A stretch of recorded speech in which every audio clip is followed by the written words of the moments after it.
டெல்லி சட்டமன்ற தேர்தல் தேதியை அடுத்த வாரம் அறிவிக்க தேர்தல் ஆணையம் திட்டம். இறுதிக்கட்ட ஆலோசனைகள் நடைபெறுவதாக அதிகாரிகள் தகவல். சபரிமலையில் மண்டல பூஜை காலத்தில் சுமார் 32 லட்சம் பக்தர்கள் சுவாமி தரிசனம்.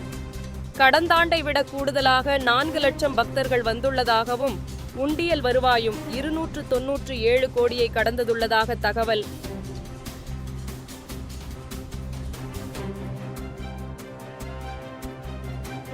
ஜனவரி இறுதிக்குள் மாவட்ட செயலாளர்களை நியமிக்க தாவேகா தலைவர் விஜய் உத்தரவு.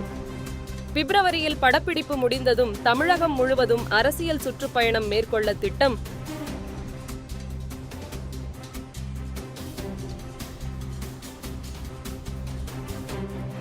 நடப்பாண்டின் முதல் ஜல்லிக்கட்டு போட்டி தச்சங்குறிச்சியில் இன்று தொடக்கம். 600 காளைகள் 300 மாடுபிடி வீரர்கள் போட்டியில் பங்கேற்பு.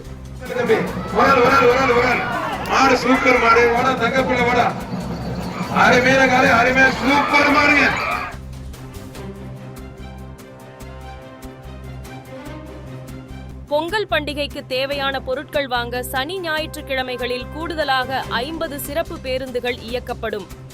சென்னை மாநகர போக்குவரத்து கழகம் அறிவிப்பு.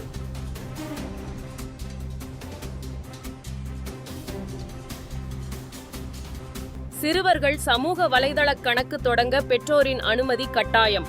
டிஜிட்டல் தரவு பாதுகாப்பு சட்டத்தின் கீழ் வரைவு விதிமுறைகளை வெளியிட்டது மத்திய அரசு.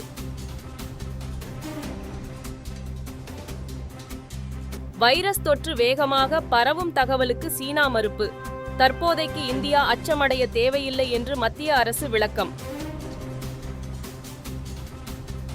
காஷ்மீரின் லேவில் நடந்த மகளிர் ஐஸ் ஹாக்கி சாம்பியன்ஷிப் போட்டி. அடுத்தடுத்து கோல்கள் அடித்து இந்திய ராணுவ அணி வெற்றி.